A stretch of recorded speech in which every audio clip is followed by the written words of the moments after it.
മഹാജൂബിലിയുടെ വർഷമാണിത്. നമ്മുടെ കർത്താവിൻ്റെ രക്ഷാകര ദൗത്യം പൂർത്തിയായിട്ട് 2025 വർഷങ്ങൾ പൂർത്തിയാകുന്നു. അതിനോടനുബന്ധിച്ച് ഭാഗ്യസ്മരണാർഹനായിട്ടുള്ള ഫ്രാൻസിസ് മാർപ്പാപ്പ തുടങ്ങിവെച്ച മഹാജൂബിലിയുടെ ആഘോഷങ്ങൾ നമ്മൾ ഈ തീർത്ഥാടനത്തിൽ ഓർമ്മിക്കുകയാണ്. അഭിവന്യനായിട്ടുള്ള ലിയോ മാർപ്പാപ്പയായിട്ട് സ്ഥാനമേറ്റെടുത്ത ശേഷം ദൈവജനത്തോട് സംസാരിച്ചപ്പോൾ പറഞ്ഞു, ഫ്രാൻസിസ് മാർപ്പാപ്പ തുടങ്ങിയ വഴികളിലൂടെ തന്നെ മുന്നോട്ട് പോകാനാണ് ഞാൻ ആഗ്രഹിക്കുന്നത്. ഒരുപാട് സമ്മർദ്ദങ്ങൾ നമുക്കുണ്ട്. നമ്മുടെ ചുറ്റും ധാരാളം വെല്ലുവിളികളുണ്ട്. നമ്മൾ വിചാരിക്കുന്നതിനേക്കാൾ കൂടുതൽ സാഹചര്യങ്ങൾ പ്രതികൂലമാണ്, കാലുഷ്യമാണ്.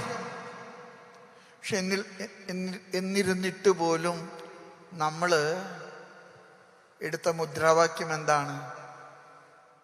പിൽഗ്രിംസ് ഓഫ് ഹോപ്പ്, പ്രത്യാശയുടെ തീർത്ഥാടകരെ. എൻ്റെ പ്രിയപ്പെട്ട സഹോദരങ്ങളെല്ലാവരോടും എനിക്ക് പറയാൻ ആഗ്രഹമുണ്ട്, എന്നൊക്കെയാണോ പ്രതിസന്ധികൾ നമ്മെ ഞെരുക്കുന്നത്, എന്നാണോ പ്രാതികൂലങ്ങൾ നമ്മളെ തളർത്തുന്നത്, അന്ന് നിങ്ങൾ മനസ്സിൽ ഓർക്കേണ്ട ഒരു കാര്യമുണ്ട്, ദൈവം നമ്മെ മറന്നിട്ടില്ല, ദൈവം നമ്മെ ഓർക്കുന്നുണ്ട്. എല്ലാ പ്രാതികൂല്യങ്ങളും, എല്ലാ പ്രതിബന്ധങ്ങളും, എല്ലാ പ്രതിസന്ധികളും ദൈവത്തിൻ്റെ ഒരു ഓർമ്മപ്പെടുത്തലാണ്. നിന്നെ ഞാൻ മറന്നിട്ടില്ല, നീ എനിക്ക് പ്രിയങ്കരനാണ്, നീ എൻ്റെ സ്വന്തമാണ്, നീ എൻ്റെ വഴിയിലൂടെ വിശ്വസ്തയോടും വിശുദ്ധിയോടും കൂടെ യാത്ര ചെയ്യുക. കോതമംഗലം രൂപതയിൽ നിന്ന് ഇടുക്കി രൂപത തിരിഞ്ഞിട്ട് അധികം കൊല്ലങ്ങളൊന്നും ആയിട്ടില്ല. എറണാകുളം അതിരൂപതയിൽ നിന്നാണ് കോതമംഗലം തിരിയുന്നത്. കോതമംഗലത്ത് നിന്നാണ് ഇടുക്കി തിരിയുന്നത്. ഞാനിങ്ങനെ ഇടുക്കിയുടെ ചരിത്രം ഇങ്ങനെ ഒന്ന് പരിശോധിക്കുകയായിരുന്നു. പ്രത്യേകിച്ച് ഈ രാജകുമാരിയെ കുറിച്ചൊക്കെ ഒന്ന് ഞാൻ അന്വേഷിക്കുകയായിരുന്നു. അഗസ്റ്റിൻ കണ്ടത്തിൽ മെത്രാപ്പോലീത്തായുടെ നിർദ്ദേശപ്രകാരം 1955 ഡിസംബർ മാസം 25 ഈ വനപ്രദേശത്തേക്ക് ചങ്കൂറ്റത്തോടുകൂടെ ഭൂമിയിൽ പണിയെടുത്താല് തമ്പുരാൻ പ്രതിഫലം തരുമെന്നുള്ള ഉറച്ച ശുഭാപ്തി വിശ്വാസത്തോടുകൂടെ കുടിയേറിയ മക്കളുടെ തലമുറകളാണ് നിങ്ങൾ. അവരിവിടെ കുടിയേറിയപ്പോൾ ഇവിടെ കാട്ടുമൃഗങ്ങളും ഇഴജന്തുക്കളും ഒക്കെ വിരാജിച്ചിരുന്നൊരു സ്ഥലമാണിത്. ഞാനിന്ന് ഈ അൾത്താരയിലെ നിങ്ങളുടെ തീർത്ഥാടനത്തിൻ്റെ സങ്കടങ്ങളും സംഘർഷങ്ങളൊക്കെ ഓർമ്മിക്കുമ്പോൾ ഞാൻ നിങ്ങളോട് പറയും, നിങ്ങളുടെ കടന്നുപോയ പൂർവപിതാക്കന്മാരെ നിങ്ങൾ ഒരിക്കലും മറക്കരുത്. ഒന്നുമില്ലാത്ത ഈ നാട്ടിലെ ജീവിതം പുലർത്താനുള്ള മനസ്സിൻ്റെ മോഹം കൊണ്ട് വീട് വിട്ടവരെ, നാട് വിട്ടവരെ ചങ്കുറ്റത്തോടുകൂടെ കുടിയേറിയവരെ ഞാൻ ചിലപ്പോഴൊക്കെ വിചാരിക്കാറുണ്ട്, നമ്മുടെ രൂപതകളിലെ പ്രതിസന്ധികളുടെ നടുവില് ജീവിതത്തെ പടുത്തുയർത്താൻ തമ്പുരാന്റെ കരത്തോട് കരം ചേർത്തവരാണ് നിങ്ങൾ കുടിയേറ്റക്കാരെ. നിങ്ങള് തമ്പുരാനോട് സഹകരിച്ചവരാണ്. തമ്പുരാൻ നിങ്ങൾ ഒരിക്കലും കൈവിടുകയില്ല. ഞാനിങ്ങനെ ചിന്തിക്കുകയായിരുന്നു, ഈ രാജകുമാരി എന്നുള്ള പേര് എങ്ങനെയാ കിട്ടിയത്? ഇത്ര മനോഹരമായിട്ടുള്ളൊരു പേരാ. സത്യം പറഞ്ഞാല് നമുക്ക് പോലും ഈ പേര് കിട്ടിയാൽ കൊള്ളാമെന്ന് തോന്നുന്ന സൗന്ദര്യമുള്ളൊരു പേരാ രാജകുമാരി. ഈ രാജകുമാരി എന്നുള്ള പേര് അന്ന് കുടിയേറിയ പാവപ്പെട്ട മനുഷ്യര് ഇതിനെ കണ്ടെത്തിയത് ദൈവനിയോഗമാണ്. ഇത് രാജാവിൻ്റെ കുമാരിയാണ്. പരിശുദ്ധ അമ്മയുടെ നാടാണ് രാജകുമാരി. ദൈവത്തിൻ്റെ സ്വന്തം അമ്മയായ ദ ക്യൂൻ ഓഫ് ഹെവൻ, സ്വർഗത്തിൻ്റെ രാജ്ഞിയായ പരിശുദ്ധ അമ്മയുടെ നാടാണ് ഇത്.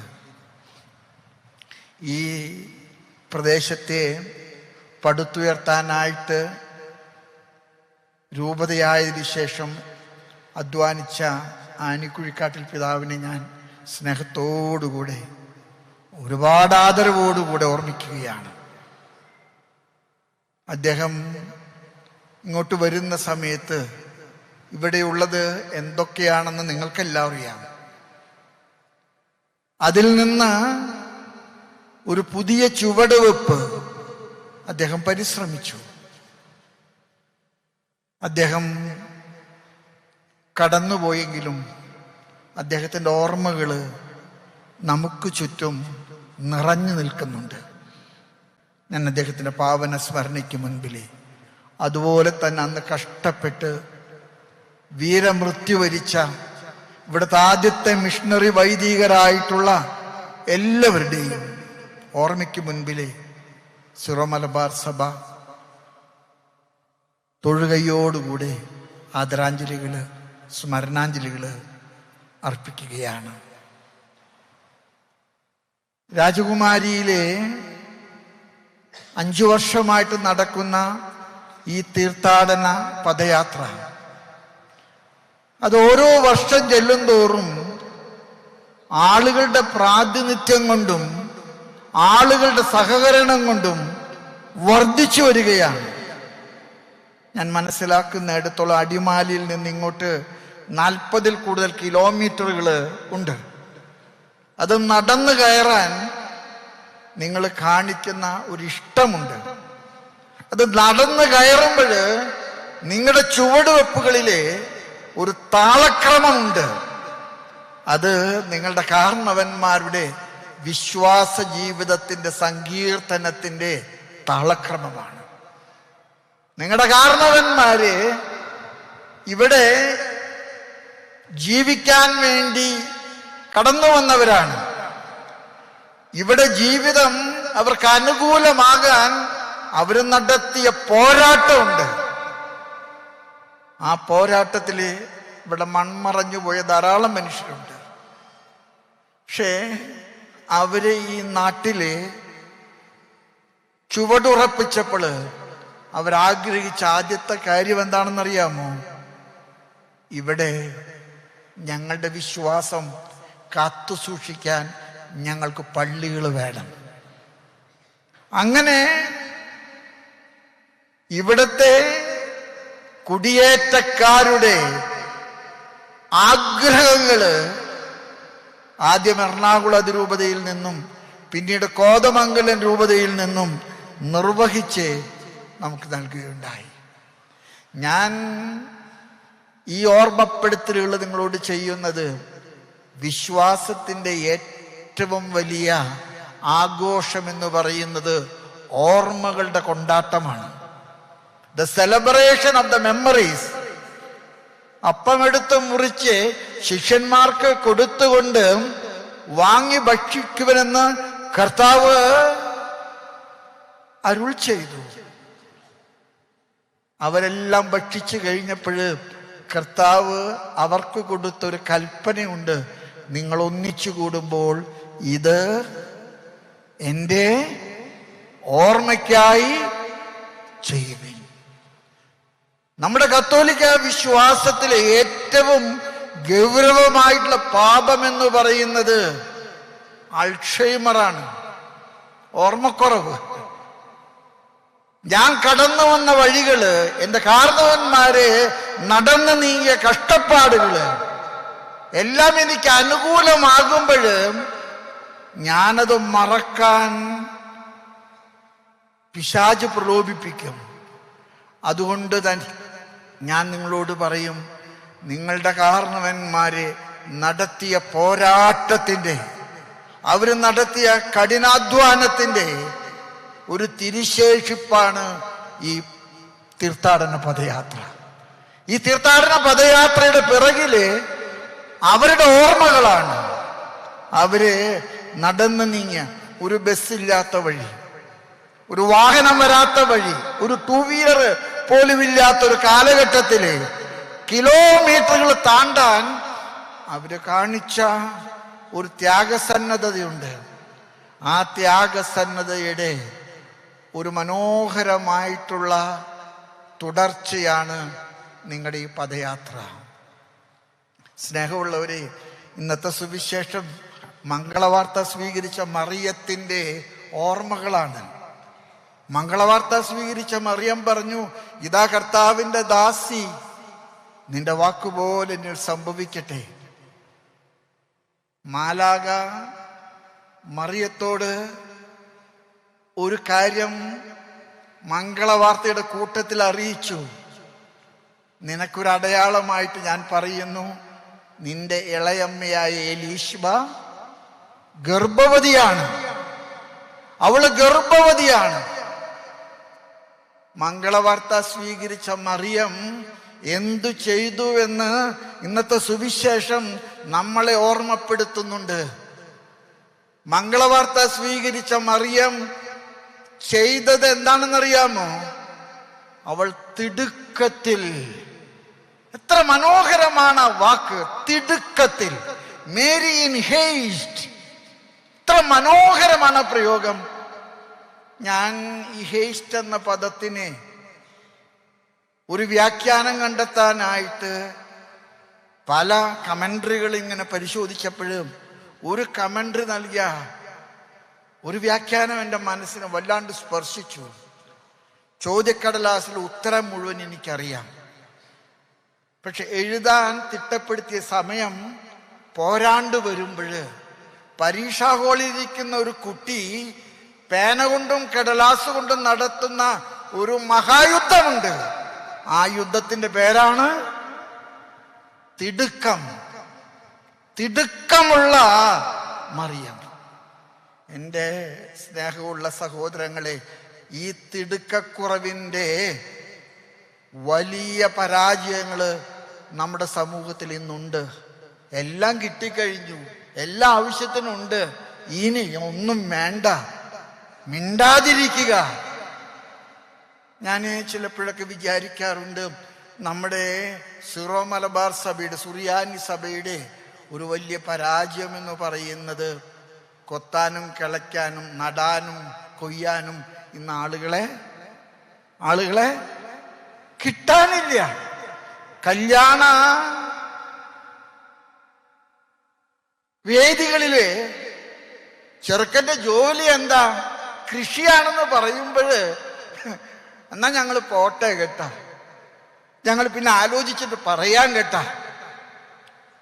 അധ്വാനിക്കാതെ ലോട്ടറി കിട്ടണമെന്ന് ചിന്തിക്കുന്ന മനുഷ്യന്റെ ഒരു ലോകത്തിലാണ് നമ്മളിന്ന് ജീവിക്കുന്നത്. അതുകൊണ്ട് തന്നെ മംഗളവാർത്ത സ്വീകരിച്ച മറിയം തിടുക്കത്തിൽ ഒരു തിടുക്കമുള്ള സഭ. എനിക്ക് എന്തൊക്കെ ചെയ്യാനുണ്ട്, ഞാൻ ചെയ്തതൊന്നും പോരാ, ഞാൻ ചെയ്തത് ഞാൻ ചെയ്യേണ്ടതിൻ്റെ പാസ് മാർക്കിന് പോലും പോരെന്നുള്ളൊരു ചിന്ത. ഞാൻ വൈദിക പരിശീലനത്തിൽ കുറച്ചു കാലം ഇടപെട്ടത് കൊണ്ട് പറയുകയാണ്, നമ്മളുടെ പുതുതായിട്ട് വരുന്ന അച്ഛന്മാർ, ഞാൻ അവരെ ഒന്നും മോശക്കാരായിട്ട് പറയുന്നതല്ല, പുതുതായിട്ട് വരുന്ന സമർപ്പിതരെ, അവരുടെയൊക്കെ ചിന്ത എന്താണ്? ഏറ്റവും കുറച്ച് ചെയ്തിട്ട് ഏറ്റവും കൂടുതൽ ആനുകൂല്യങ്ങൾ കിട്ടാൻ സാധിക്കുമോ? ഏറ്റവും കുറച്ച് പഠിച്ചിട്ട് ഏറ്റവും കൂടുതൽ മാർക്ക് കിട്ടാൻ കഴിയുമോ?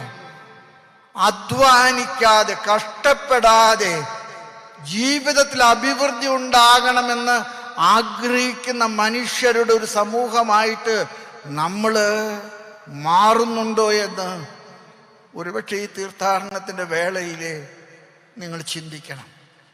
നിങ്ങൾ നടന്നപ്പോൾ നിങ്ങൾ അവശ്യരായിരുന്നു, പലയിടത്തും നിങ്ങൾ ഇരുന്നു, നിങ്ങൾ പലപ്പോഴും പലരുടെ മുൻപിലും വെള്ളത്തിന് വേണ്ടി കൈ നീട്ടിയിട്ടുണ്ട്, നിങ്ങൾ തണൽ നോക്കിയിട്ടുണ്ട്. ഇതെല്ലാം തന്നെ ഒരു ഓർമ്മപ്പെടുത്തലാണ്. എൻ്റെ കാരണവന്മാർ കടന്നുപോയ വഴികൾ, എൻ്റെ കർത്താവ് കടന്നുപോയ വഴികൾ, തിടുക്കമുള്ളൊരു മറിയം. നമുക്ക് മലമ്പ്രദേശങ്ങളെ സമതലങ്ങളാക്കാനുള്ള പ്രവണതകൾ കുറയ്ക്കണം. ഇന്ന് നമ്മൾ മിഷനുകളൊക്കെ വന്നു, ഇന്നെല്ലാം തന്നെ വെട്ടിപ്പൊളിച്ച് സമതലങ്ങളാക്കാനുള്ളൊരു പ്രവണത സംഭവിച്ചുകൊണ്ടിരിക്കുകയാണ്. എല്ലാം സമതലങ്ങളാകണം. ഇന്ന് കാൽവരികളില്ലാത്ത സ്വർഗരാജ്യത്തെക്കുറിച്ച് ചിന്തിക്കാനാണ് മനുഷ്യർക്ക് കൂടുതൽ ഇഷ്ടം. കാൽവരി ഇല്ലാതെ സ്വർഗരാജ്യം ഉണ്ടാകണമെന്ന് വിശ്വസിക്കാൻ ഇഷ്ടപ്പെടുന്നവരെ 3 പ്രാവശ്യം വീണപ്പോഴ് അവനെ സഹായിക്കാനായിട്ട് പട്ടാളക്കാര് മുന്നിൽ നോക്കിയപ്പോ ഒരു പാവപ്പെട്ട ശമയോനെ കണ്ടെത്തി, അവനെ ബലം പ്രയോഗിച്ചതാ. ആ ശമയോനാണ് ഇന്ന് കുരിശിന്റെ വഴിയിലെ 5ാമത്തെ സ്ഥലത്തെ കഥാപാത്രം. കർത്താവിന്റെ കുരിശ് ചുമക്കാൻ വിളിക്കപ്പെട്ട കെവ്രിയൻകാരനായ ശമയോൻ. ആ ശമയോൻ ഇന്ന് നമ്മുടെ സമൂഹങ്ങളില് നഷ്ടപ്പെട്ടുകൊണ്ടിരിക്കുകയാണ്. എല്ലാം സ്വന്തം കാര്യം നോക്കുന്നു.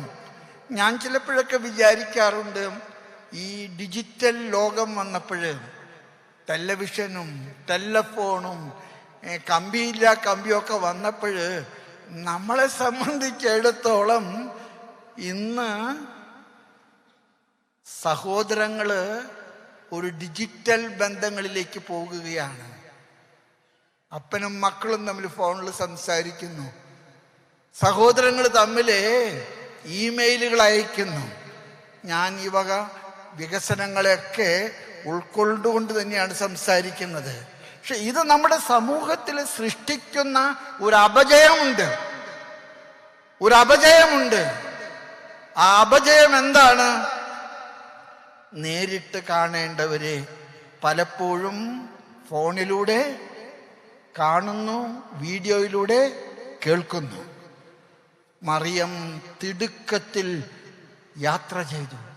മറിയം യാത്ര ചെയ്തു മലമ്പ്രദേശങ്ങളിലൂടെയാ. മറിയം പോയത് എലിസബത്തിന്റെ വീട്ടിലേക്കാ. എലിസബത്ത് ക്ഷണക്കത്ത് അയച്ചിട്ട് പോയതല്ല.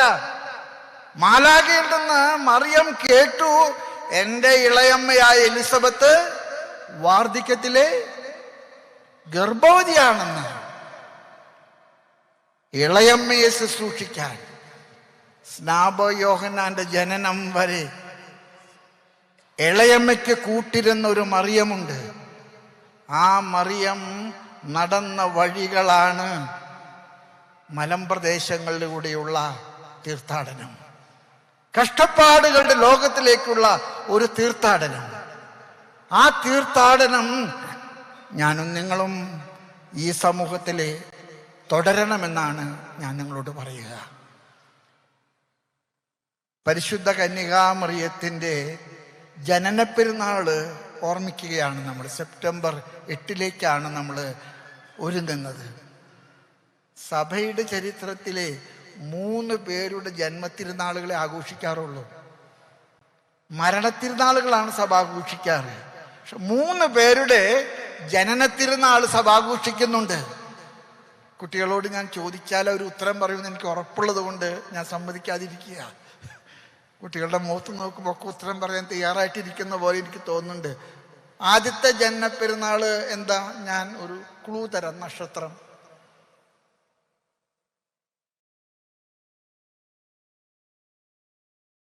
യേശുവിന്റെ തിരുജനനം. യേശുവിന്റെ തിരുജനനം. രണ്ടാമത്തെ ജനനത്തിരുന്നാള് പാപമില്ലാതെ ജനിച്ച ഒരാള് ഉണ്ട്. അതാരാണ്? സ്നാപകയോഹന്നാൻ. ഇവിടുത്തെ കുട്ടികൾക്ക് സ്കോളർഷിപ്പ് പരീക്ഷ ഒന്നും വേണ്ടെന്ന് എനിക്ക് തോന്നുന്നു. സ്നാപകയോഹന്നാൻ. മൂന്നാമത്തെ ജന്മത്തിരുന്നാള് സഭ ആഘോഷിക്കുന്ന ആരുടേതാണ്? പരിശുദ്ധ അമ്മയുടെ. 3 ജനനത്തിരുന്നാളുകളാണ് സഭയുടെ ചരിത്രത്തിൽ ആഘോഷിക്കാറുള്ളൂ. അതിലെ അമ്മയുടെ ജന്മത്തിരുന്നാള് നമ്മുടെ പാരമ്പര്യത്തിൽ 8 നോമ്പാണ്. നമ്മുടെ കാരണവന്മാര്, ഞാനിതേ കുറിച്ചിട്ട് ഒരു പരിശോധന നടത്തിയായിരുന്നു.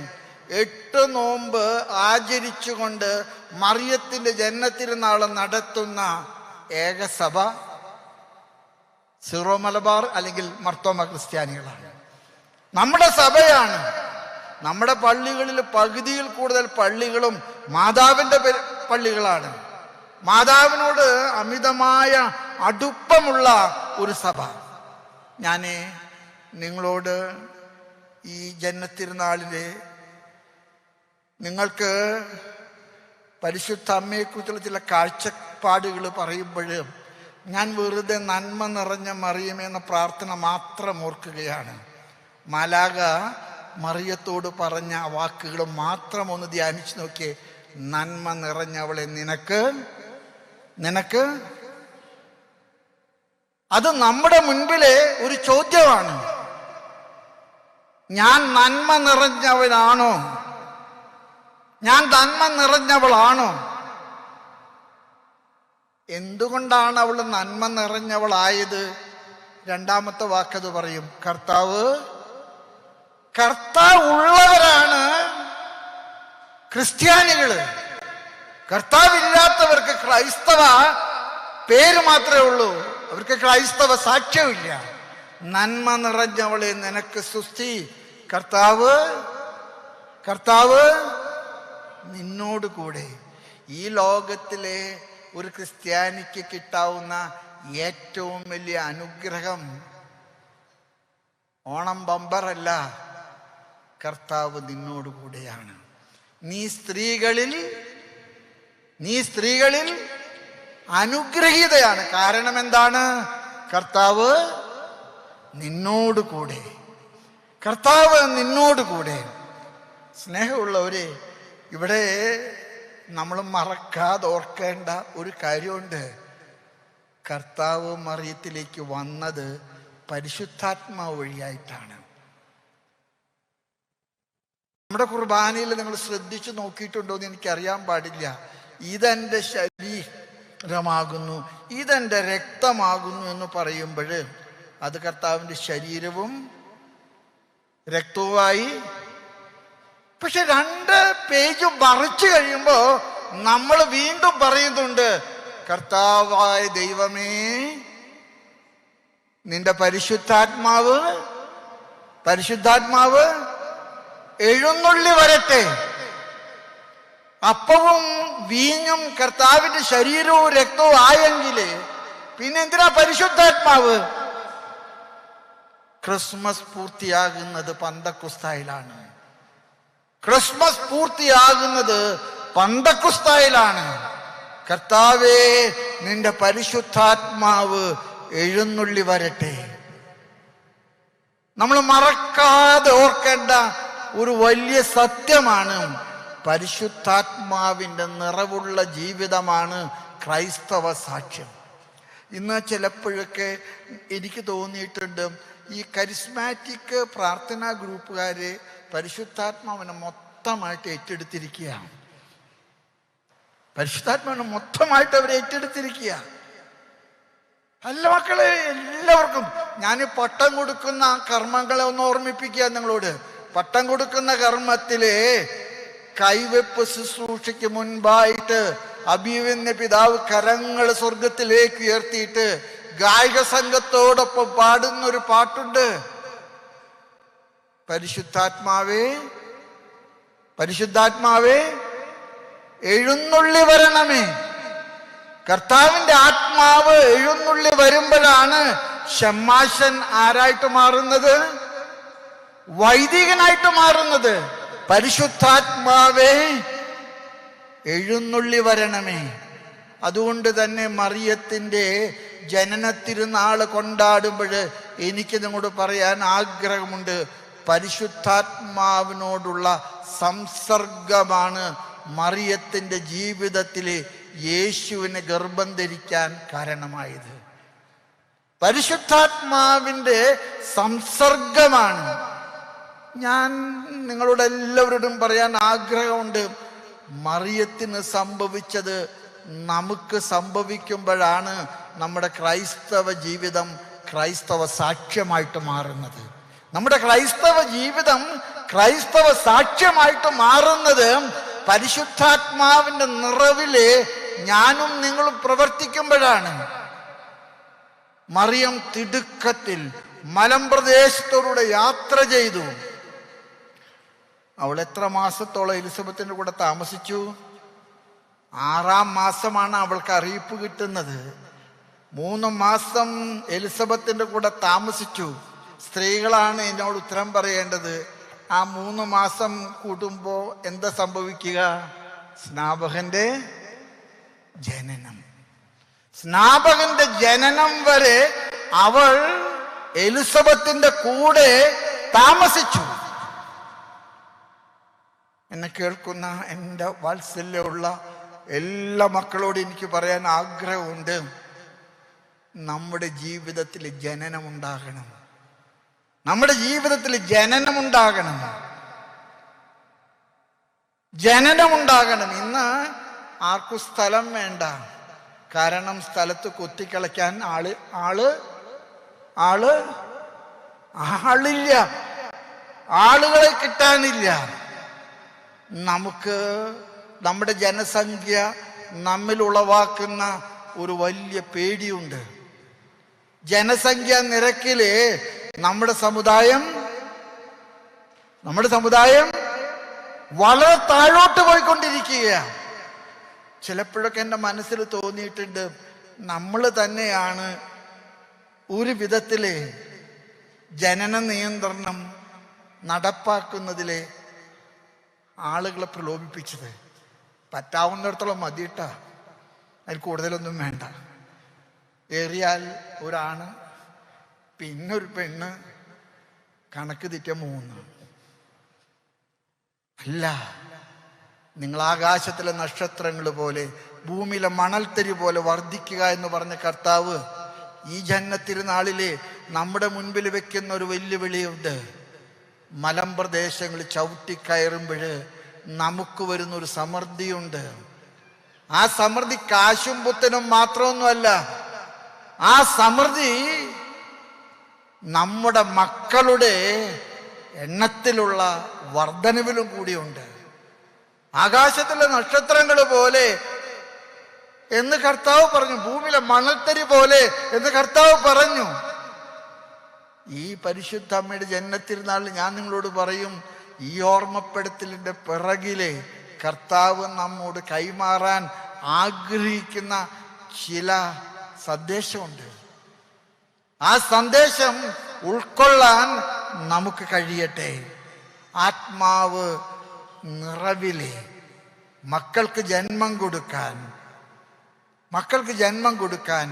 പ്രിയപ്പെട്ടവരെ നമുക്ക് പരിശ്രമിക്കാം. സ്നേഹമുള്ളവരെ, കാനായിലെ കല്യാണ വിരുന്നിലെ മറിയം ചെയ്ത ഒരു വലിയ സത്യം, ആ കുടുംബത്തിൻ്റെ കണ്ണുനീര് കണ്ടു. അമ്മ പോയി മകനോട് പറഞ്ഞു, എന്താണെന്നറിയാം, ഒറ്റ വാക്ക് പറഞ്ഞുള്ളൂ, മകനെ അവർക്ക് വീഞ്ഞില്ല. നമ്മുടെ ക്രൈസ്തവ ആധ്യാത്മികതയുടെ ഏറ്റവും വലിയ ഒരു കാഴ്ചപ്പാടാണ് എൻ്റെ സഹോദരന്റെ ദുഃഖം എന്നെ സ്വാധീനിക്കണം. മകനെ അവർക്ക് വീഞ്ഞില്ല. മറിയത്തിന് ഒരു കാര്യം ബോധ്യമായിരുന്നു, അവൻ ദൈവത്തിൻ്റെ മകനാണ്, അവനെ പ്രസവിച്ച അമ്മയാണ് ഞാൻ. അവരുടെ ദുഃഖം ഞാൻ പറഞ്ഞാലേ അവൻ ഇടപെടും. ഈശോ അമ്മയെ പരീക്ഷിക്കാൻ ഒരു ചോദ്യം ചോദിച്ചു, അമ്മേ എനിക്കും നിനക്കും എന്ത്? അമ്മ മറുപടി കൊടുത്തില്ല. എനിക്ക് തോന്നുന്ന അമ്മ നല്ല സമർത്ഥയാണ്. അമ്മ പരിചാരകരോട് പറഞ്ഞു, അങ്ങനെ പറഞ്ഞോട്ടെ, അവൻ പറയുന്നത് പോലെ നിങ്ങൾ അവിടെ കൽഭരണികളിലെ വെള്ളം കോരി നിറച്ചു. കലവറ പ്രമാണി അത് രുചിച്ചു നോക്കിയിട്ട് പറഞ്ഞു, ഇതുവരെ വിളമ്പിയ വീഞ്ഞല്ലല്ലോ, ഇത് മേൽത്തരമാണല്ലോ, ഇതെന്താ ഒളിച്ചു വെച്ചത്? എല്ലാവരും നല്ല വീഞ്ഞ് കൊടുത്ത് ലഹരി കയറുമ്പോഴാണ് താഴ്ന്ന തരം എടുക്കുക, നിങ്ങളിത് ഒളിച്ചു വെച്ചല്ലോ. ഉടനെ തന്നെ അവിടെ ഒരു മറുപടി എഴുതി വച്ചിട്ടുണ്ട്. നമ്മളെ കുറിച്ചാണ് ആ മറുപടി. വെള്ളം കോരിയ പരിചാരകർക്കല്ലാതെ മറ്റാർക്കും അതെവിടെ നിന്നാണെന്ന്. ഈ വെള്ളം കോരുന്ന പരിചാരകര്, വൈദികരെന്ന നിലയ്ക്ക് ഞാനും നിങ്ങളും, സന്യസ്തരെന്ന നിലയ്ക്ക് അവര്, അൽമായരെന്ന നിലയ്ക്ക് നിങ്ങള്, യുവജനങ്ങള്, വെള്ളം കോരി ഭരണികള് നിറയ്ക്കുന്ന പരിചാരകരുടെ റോള്, പരിചാരകരുടെ റോള്. അത് രുചിച്ചു നോക്കിയ കലവറ പ്രമാണി പറഞ്ഞു, ഇതുവരെ വിളമ്പിയ വീഞ്ഞിൽ വെച്ചിട്ട് വളരെ സുപ്പീരിയർ ക്വാളിറ്റിയാണ് ഇപ്പൊ രണ്ടാമത് വിളമ്പുന്നത്. അവിടെ ഒരു വാചകം പറയുന്നുണ്ട്, എനിക്കത് നിങ്ങളോട് ശ്രദ്ധാപൂർവം കേൾക്കാൻ ആഗ്രഹമുണ്ട്. ഈശോ ചെയ്ത അടയാളങ്ങളുടെ ആരംഭമാണ്. അടയാളങ്ങൾ അവസാനിച്ചിട്ടില്ല, അത് തുടരുന്നത് നമ്മളാണ്. അടയാളങ്ങൾ തുടരണം. ഈ തീർത്ഥാടനം ആ തുടർച്ചയ്ക്കുള്ള നമ്മുടെ ഒരു ശക്തി സംഭരണമാണ്. അടയാളങ്ങൾ തുടരണം. കണ്ണുനീരുള്ളിടത്ത്, സങ്കടമുള്ളിടത്ത്, നാണക്കേടുള്ളിടത്ത്, അപമാനം നഷ്ടപ്പെട്ടവരുടെ ഇടയിൽ ഞാനും നിങ്ങളും വെള്ളം കോരി ഭരണികൾ നിറയ്ക്കുന്ന പരിചാരകരായിട്ട് മാറണം. വെള്ളം കോരി നിറയ്ക്കുന്ന പരിചാരകര്.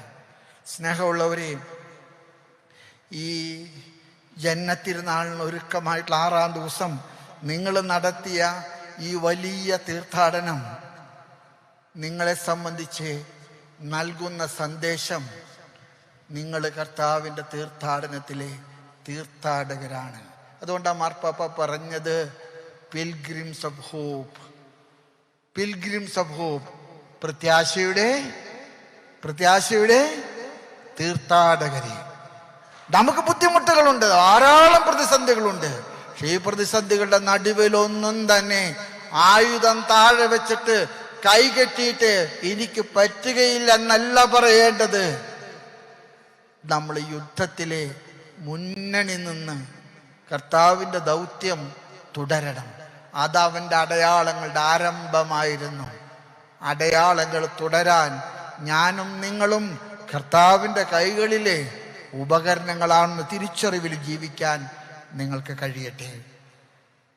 സ്നേഹമുള്ളവരെ, ഇങ്ങനെ ഒരു സന്ദർഭം എന്നെ ഓർത്തതിൽ ഞാൻ നന്ദി പറയുന്നു.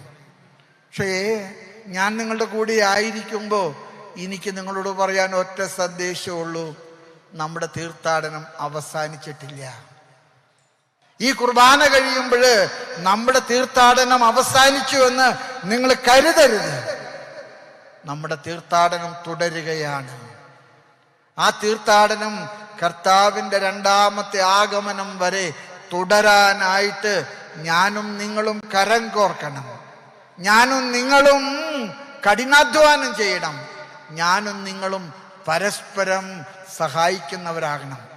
ശമയോനെ പോലെ, വെറോനിക്കായെ പോലെ, കല്ലറ കൊടുക്കാൻ മുന്നോട്ട് വന്ന നിക്കോദേമോസിനെ പോലെ, കല്ലറ തേടിപ്പോയ മഗ്ദലന മറിയത്തെ പോലെയും ഭക്തസ്ത്രീകളെ പോലെയും കർത്താവിൻ്റെ ദൗത്യം തുടർന്ന് പൂർത്തിയാക്കാൻ നമുക്ക് കരം കൊടുക്കാൻ കഴിയട്ടെ. അത് അവൻ്റെ ആദ്യത്തെ അടയാളമായിരുന്നു. അവൻ്റെ ആദ്യത്തെ അടയാളമായിരുന്നു. അടയാളം തുടരണം. അത് നമ്മിലൂടെ ഈ ലോകത്തിലെ കർത്താവിൻ്റെ സാന്നിധ്യം തുടരാൻ കാരണമാകട്ടെ. ഞാൻ നിങ്ങൾക്കെല്ലാവർക്കും ഈ തിരുനാളിൻ്റെ മംഗളങ്ങൾ ഒരിക്കൽ കൂടെ ആശംസിക്കുകയാണ്. ധാരാളം ദൈവവിളികൾ നമ്മൾക്ക് വേണം. ഞാനിങ്ങനെ സിസ്റ്റർമാരുള്ളത് കൊണ്ട് പറയുകയാണ്. ഞാൻ ഈ അടുത്ത സിസ്റ്റർമാരുടെ ഒരു കണക്കൊന്നൊക്കെ എടുത്തു. എന്നെ അത്ഭുതപ്പെടുത്തി പോയി. 10 സിസ്റ്റർമാർ ഒരു കോൺഗ്രിഗേഷനിൽ മരിക്കുമ്പോൾ ഇൻടേക്ക് 2, 3, 4 10 പേര് മരിക്കുമ്പോൾ 4 പേര്, 3 പേര്, 2 പേരാണ് അവർക്ക് കിട്ടുന്നത്.